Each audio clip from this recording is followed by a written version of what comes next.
Hi everyone, it's Deb from Deb's RV Services and welcome to today's video. I am a certified RV inspector and a registered technician. Today I'm doing an inspection on a 2012 Newmar Ventura, and it's an older model, so it was fun to do this inspection. I did it out in Mesa, Arizona at Integrity RV, which was a very nice dealership to work with.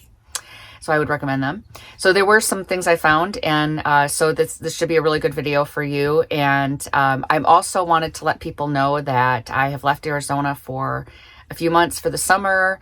I don't enjoy working out in 100 degrees, and these last few weeks have been a little trying for me to be out. And I try to get to my inspections as early as I can, but that sun beating down on me if I don't have shade can really it's draining.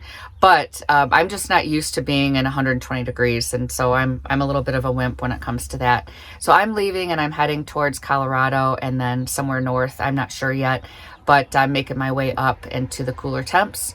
So if you need an inspection at all or any services and you are in the Colorado area, let me know. I'll be there through the month of May. So anyway, enjoy this video and please like and subscribe if you haven't subscribed to my channel. I'm still working on a goal to get my hours of 3,000 watch hours, and I'm almost there. So please make sure that you watch my videos all the way to the end and then watch other videos for me. And I really, really appreciate your support. Thank you and enjoy the video. So I am inspecting a 2012 Newmar Ventana. I keep calling it a Ventura, and I don't know why I do that. But anyway, I got to have a bay area here at this dealership, which was really nice to keep me out of the sun. There's 2 slides on the curb side and 2 slides on the street side. And so I'm going to get busy with my inspection on the exterior.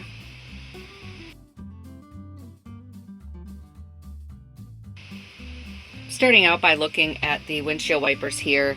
What I do is I pull them away and then I take a look at how the condition that they're in, and I wanted to show you that there is a little tear in the wiper blade there, so I'm going to just put it on my report recommending replacement. Now I'm accessing the front access area for the generator.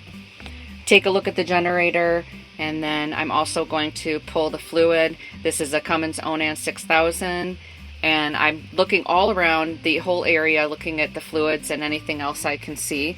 But then I ultimately pull out the oil for the generator so that I can see if it has been changed. The generator looked really good, and the oils looked good in the whole coach. I also look at the trim on the front window, and this window had some gaps in the trim. This is something that I wanted to note so that the technician could further investigate it, but I believe that the seals are tearing away from the window, and that needs to be repaired.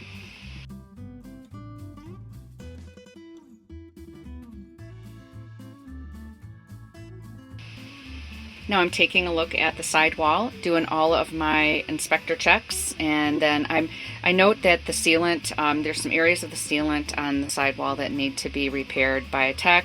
So I'm going along here and showing you some of the areas that I inspected.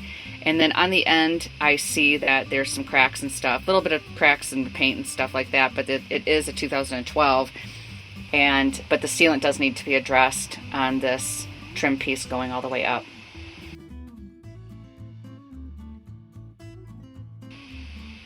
I'm looking at all the cargo areas, opening up every one of them, looking inside, and everything looked good.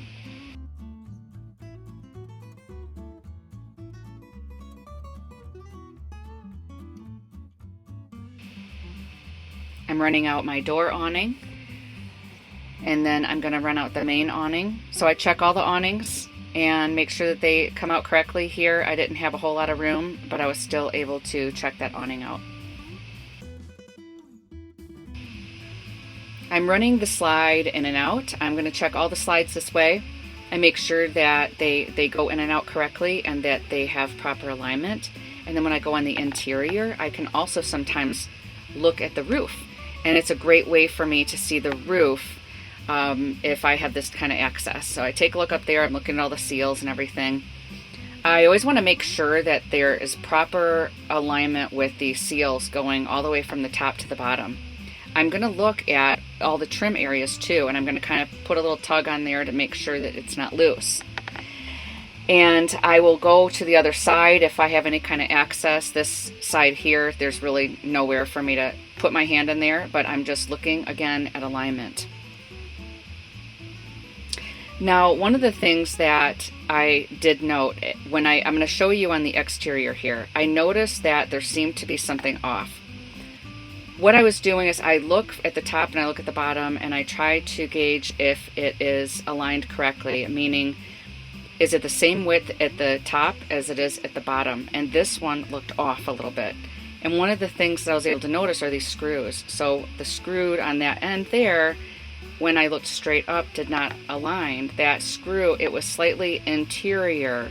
So it was not the same width at the top as it was the bottom. So what I do in that case is I note it to have a technician to further investigate it for alignment issues.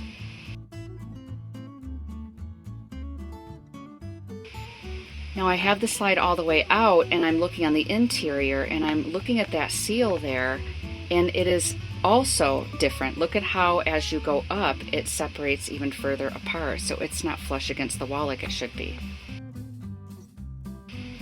This is a diesel pusher, so I'm at the rear and I'm looking at the engine, I'm looking at the radiator, the coolant fluid, and I'm going to pull the oil and the transmission. On the roof, we had a vent that had some tape on it, possibly a crack under there, and then a plumbing vent that was cracked. Otherwise, the roof looked really good. It's a fiberglass roof, a couple holes in the sealant that I'm going to note, but otherwise it looked really good. So now I'm checking the street side and I'm looking at the cargo area, and I'm also aware that I have poor body mechanics. This is why I've had back pain. I should not be stretched out like that with a longer lever arm, inspecting things hunched over. This is why I have problems, so I definitely need to make some changes.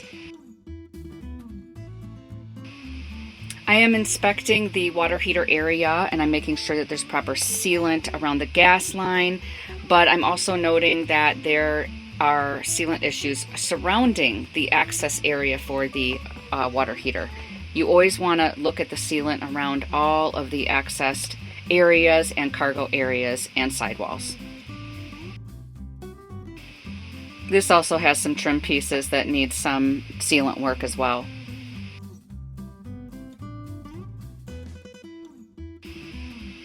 I'm checking out the battery compartment, and I take off, when these are lead acid batteries, I'm going to take off that area and I'm going to check the water levels.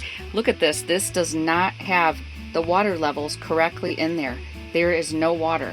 So these batteries are definitely, they need to be replaced. They were low voltage too.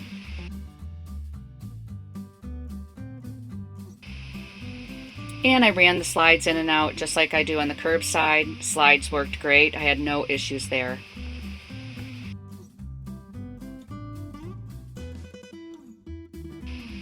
So I have a new toy, guys. This is so awesome. I put a little GoPro in there and I have my remote little car or truck, whatever you call it, tanker, and I just go underneath and I can look at everything, and it's so awesome. It really helps so that I can take a look at what's going on. I can look at it on my phone. I can just, after it comes back, I go ahead and I can look at the camera and see look at everything and see if I need to take a closer look, and then I can download the footage. It's really been a game changer for me. I love this. I don't know if any of you would be interested in one of these, but I'm going to go ahead and link it in the description in case you are. It's like being a kid again. It's fun. So I'm looking at the tires and I'm looking at the outside wall to see if there's any wear, any cracks, and then I'm going to test the tread. But as I'm looking, and even though I'm using this little device here to measure the tread, I'm still looking at it. And I noticed that along the right side, there's like these little lumps on there. But as I looked and I found the DOT, it was on the back side of the tire. The tires were from 2011. They definitely needed to be replaced. I always run the air conditioner and the heat up at the front dash, and the air conditioner was not working at all. Look, it was still registered 90, 91 degrees.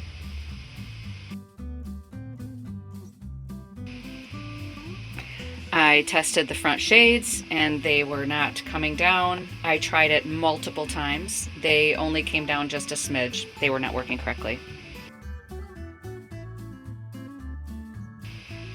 I also test to see if the front stereo works, and I try multiple things. I did not get anything from the radio. Any other modes, tried switching channels, tried turning it off, turning it on, nothing worked. Just noting here that the airbags worked and they were at proper air pressure.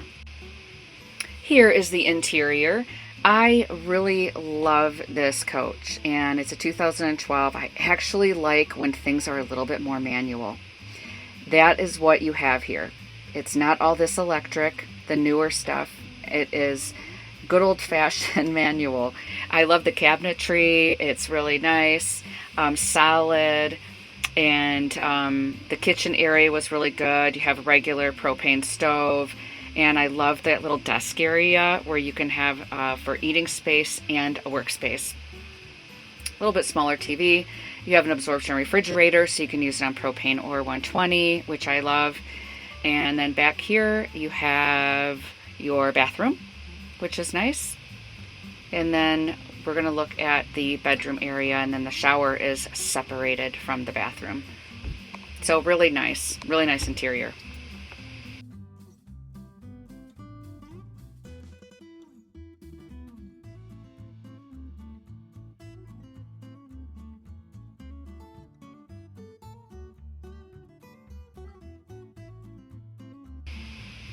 Crank handle for the TV antenna did not turn.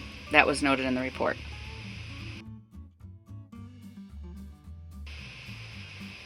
Checking over the stove area here, making sure that the burner's light, and I'm going to do a propane leak test at the stove too because it has an access point there, and I'm just looking at the microwave. I'm also going to just do everything in the kitchen area. I'm going to run that water, and it's funny because I turned on the water but I realized the pump wasn't on, so then I was searching for the pump, and sometimes it's a searching game.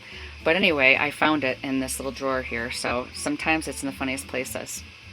But I got the pump working and the water ran just fine.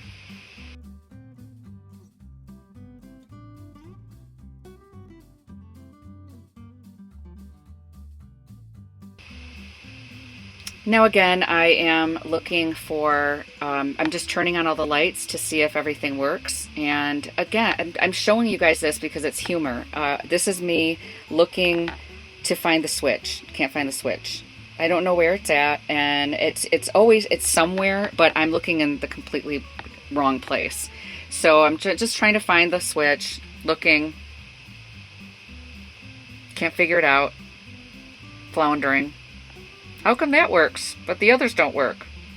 What the heck? Where's it at? It's somewhere. It's somewhere up here, hidden in the walls. Maybe in a cabinet, I don't know.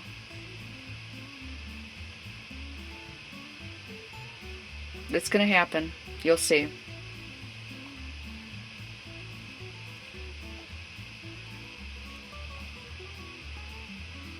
Yay! I found it. The switch was over here on the right hand side, but also look at this broken light fixture.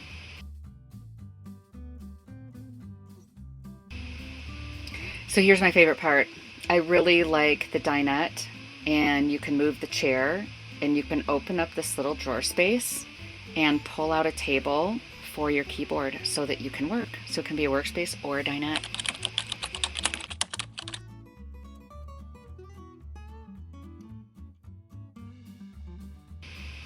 Now we're going to take a look at the refrigerator. It's an absorption style refrigerator. It's a Norcold, and I'm looking in the freezer, and then I noticed this little thing sticking out. I don't recall seeing this before, but what is this? I don't really know, but it wasn't attached to anything, so I'm noting it in my report to have a tech explain what that is.